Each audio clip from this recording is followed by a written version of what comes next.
to get that flag out in an easier way.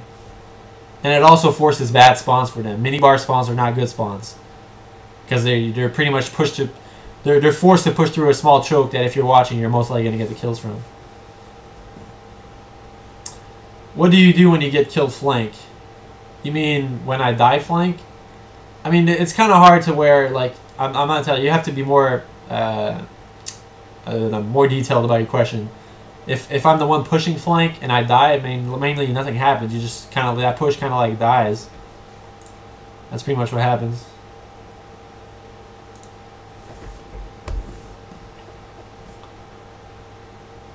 That guy who spawned top Eskies, why didn't he spawn bottom Eskies? Or was that just a wacky spawn? Yes, you pushed flank, but you were just top Eskies. It's really... I think it was more dependent on where my teammates were middle of the map. If your teammates are middle and looking straight at minibar, that might cut off the spawn for them. So there's 2 spawn points when you push flank and you have bar control. It's top Eskies or bottom Eskies. I'm answering Linger Kun's questions right now. Linger Kun's. He said, the guy that spawned top Eskies, why didn't he spawn bottom Eskies? Was that just a wacky spawn? It's just there's 2 spawns in that position. So if my teammates, I probably had a teammate mid map looking straight at minibar, and that might have cut off the spawn at that point. When should you rotate? It's dependent on every situation. If you feel that you don't need to rotate to get a flag cap, then obviously that's very rare though. But when you rotate is when players starts moving. Mainly, there's going to be players that are in positions where they have to move, and that's when you want to move. So at that point, I had players mid-map. They probably saw a guy ran by minibar. So the player who was mid-map was forced to run back to our side to try and catch that player off. So that starts the rotation at that point. He rotates to that point. So the guy who's middle needs to watch minibar or run back and help him out. And I was flank. I needed to come back and watch minibar middle map to make sure that no players were getting behind my teammates who were rotating back.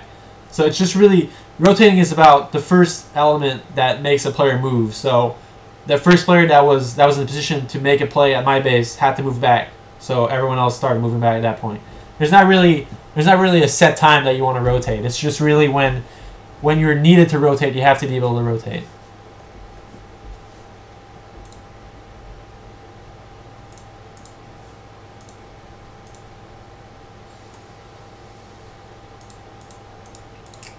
Okay, here we'll go back to the rotation since that seems to be a main question. Let me try and find it for you guys again. Okay, this is alright. Let's go through the entire play at this point. I'm gonna show you guys all my team's position. So we have 2 dead, that's 3 dead at this point. So I'm pushing flank, I run back, I run by that sun, and that's 4 dead. So we're gonna look on minimap. Big Cam spawns back bar because I'm flank. And he's the only one he's the last one alive actually. So as you see my team, Scumpy is middle, Merc spawned green and pushing through green, and then Big Timer is middle as well with an Acer. So Scumpy gets that kill, I get, who did I kill again? Oh yeah, I just killed that guy flank. So that's 4 dead at this point. Or actually Big Cam's still alive. Scumpy got another player that just spawned. Probably would have spawned 8. And Scumpy pushed again. This is 4 dead. Okay, this is exactly, now Freedom was the first guy that we saw spawn at the top that was running towards our side. So, as you see right here, Big Timer is watching straight to minibar, which is why that player got that spawn, as I was talking about. He's looking straight at that spawn. So for them to spawn there is really it's not gonna happen because he's looking really straight at the actual spawn. If they were to spawn, he would literally kill him on spawn. So, as Scumpy gets the pull, and Merc is middle. At this point, Merc probably should have went minibar since Big Timer was already middle. As you see, he does it right now. He does the exact play we're talking about. So this is where the rotation starts. Right here, we have a good amount of choke points, but Merc has to worry about backstairs because of that player that was up top. So the first player that I was shooting at in that situation, that spawn top Eskies, he could have made a play on backstairs. So Merc makes the right play right here and goes straight to our backstairs and forces it down. So right now, we have pretty much every choke point except top middle watching right now. So at this point, that's really where they're going to be pushing from. So you see Draxel coming back. And they all got top spawn. And Freedom is the player that was the first one. So instead of going backstairs, he went to top diamond. So at this point, there's a play that he can make that we're not really covering. So I get the killing guy running back. So Scumpy, this is where Scumpy dies when he runs the flag out because there's a guy top diamond. So as Scumpy dies, we have to make a rotation. We have to make something happen. As you can see, Scumpy died, so Big Timer's still watching me, and he rotates back. So this is where I started making my rotation back. as soon as the flag died and we had to make plays at our base, I'm useless at their base. My team's playing a man down at our base if I don't back up. So I just have a big counter died again. So Merc was still watching backstairs. Very smart play from Merc actually. That was really important in this part. If Merc would have not watched backstairs and got taken off here, this could have been a really easy counter cap for the other team. So as Merc gets that kill backstairs, it's usually very rare that 2 players run backstairs. So we were still aware of that guy Diamond, and as the flag wasn't returned yet, that was kind of a bad play on that player. Where Merc's about to kill. And that was a bad play on Freedom's part. He should have been backing up again in that return, as he was completely able to at that point. So that's the rotation right here, is where, and I rotated back to get the flag back. So it's really about plays as a team. You have to be understanding about the situation you're in, and you have to be able to make an individual play at any time. And that wasn't really about, a lot of people say team chemistry and shit. That was just about individual understanding of the game and how a situation's going down. So Twitch Pro, what was your question? There's a lot of questions being asked, bro. I can't really look at all of them. I have a question. Do you guys just play and see how it works out? Yes, right. There's no such thing as a strategy. Everything about Call of Duty since day one of COD 4 MLG, or since I've been playing, is all situational decisions. You're never going to encounter the same exact situation twice. There's a lot of situations that look exactly alike another situation, but there's always different variables about an aspect. What gun you're using, what kind of stuns you have, if you have a nade, if you're able to make that play, if your teammate is in the right position. There's a million bajillion things. There's so many factors that can make a decision right or wrong, and these are things that as a player you have to understand, and that's why every individual player in this game is what makes a good team. It's not about, there's obviously, like, we have a general understanding of the game. Ow, I just fucking, and yet, no, Call of Duty is not unpredictable to the point where, obviously there's like certain aspects of Call of Duty that are really unpredictable. I'm not gonna lie, like the spawns I was showing you earlier, that was fucking ridiculous. That was unpredictable to the point. But what's predictable about Call of Duty is the people. It's not about the game itself that's predictable. It's just players and people in general are predictable in life. That's why some teams are harder to play against other teams, because some players on certain teams are really unpredictable. They do things that just don't make sense to you, because your understanding of the game can be more logical or less logical than they do. So you're like, oh, why did you do this? That made no sense. To you, it didn't. To them, it might have been. So that's why Call of Duty in general can be unpredictable at times. It's not about the game itself being predictable as much. It's just about people in general being more unpredictable. And yeah, like teamwork in the game is call-outs, understanding of how the game works, and obviously like your mini-map, like Linger said. Sorry. It's really important to keep an eye on everything that happens in the game. That's what teamwork is in this game. If you ever watch me play Call of Duty in my stream, Liger, sorry bro, but if you ever watch me play Call of Duty, you'll notice that my vocal skills are ridiculous. Like, I never stop talking when I play Call of Duty, and that's a lot of things that people kind of underestimate, to the point where communication is ridiculous. Like, you have no idea how much it can help your team, and a lot of people don't actually realize that when you make certain call-outs on certain plays that are going on while you're playing, it's not exactly the easiest thing to do sometimes. And it's always keeping your team. That's pretty much my main role on my team, is always keeping my team aware of what's going on, and the way I'm seeing things sometimes is the right way and sometimes it's not. But I'm just saying, as a team, we have a general understanding, and sometimes if you call out certain things that you don't call out normally, it'll help you. Seriously, like, if you're on a team right now and you're trying to get to the top level of Call of Duty, just look at pros play and look at how they communicate as a team, and you'll understand how certain things work.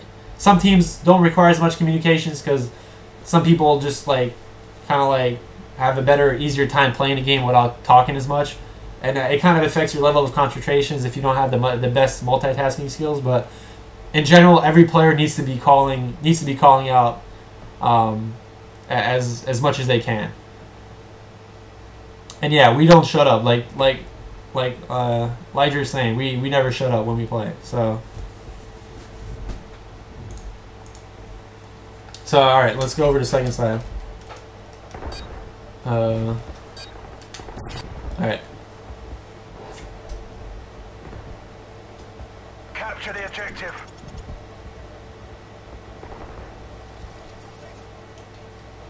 Oh yeah, let me check if there's more. There are more questions I can answer about that.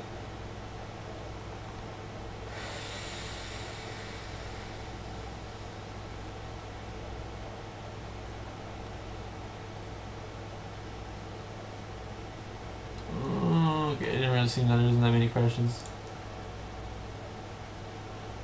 TCM never talks really in games. Well, that's their thing. Like I said, they don't really play as a team though. They just kind of like just run around and hope shit happens, and I'll be like, I don't really care anymore to the point where it's like it doesn't work on LAN. We proved in EDGL5 that style of play does not work on LAN, and like the way they play, their style of play like is really, with the connection advantage they had yesterday, just it was ridiculous. Like it was impossible to stop because they could win all like the way TCM plays is where they make plays and they like every flag cap they're gonna get is where they're gonna get kills at your base that they shouldn't be really getting. And those are kills that are really hard to get on LAN because it's just really easy. Like it's really easy on connection, but like on LAN it's just things that don't happen. So it's you people have to understand that I'm not saying European teams are not getting better. I'm sure some of them are, and hopefully I really hope some of them are because that would be. I love competition. I love whenever we go to next EGL. I love being able to have games where they're really close, and that's what we live for really. So.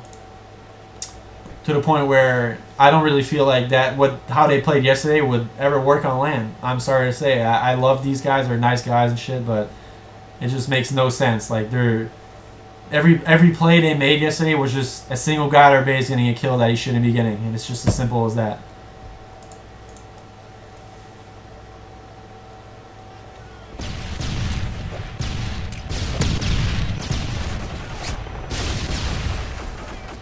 And like a lot of people were complaining about yesterday, like how connection matters. Obviously, it's the same for us when we play European teams. Like there's a lot of kills that sometimes we shouldn't make that we do make. I'm not saying by any means that they only won because of connection. Like I'm just saying connection had a big part in my opinion of it because of their style of play. It's really what it is. The only reason we went through EGL5 the way we did is because of our style of play. We're a safe team. We never put ourselves in a position where we're not safe. We always put ourselves in a position where it's not about individual skill or a single player making a three-piece. It's about our entire team in a general position that allows us to counter whatever the other team's doing, and obviously playing safe at the same time.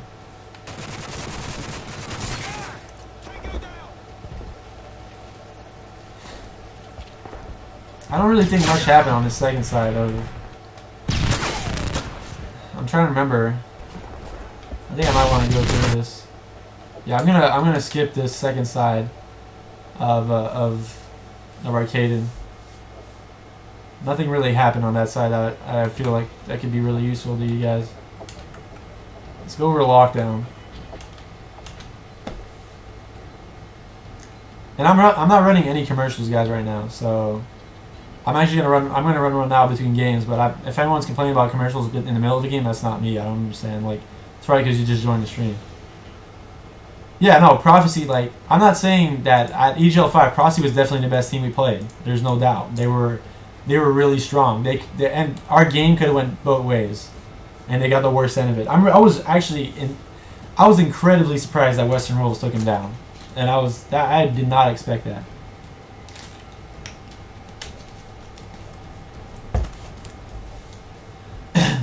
I don't know if Western Wolves are just really nervous against us, but they like in the winners bracket, or was winners finals that we played them. They just like Prophecy was so much better than was such a stronger team in my opinion.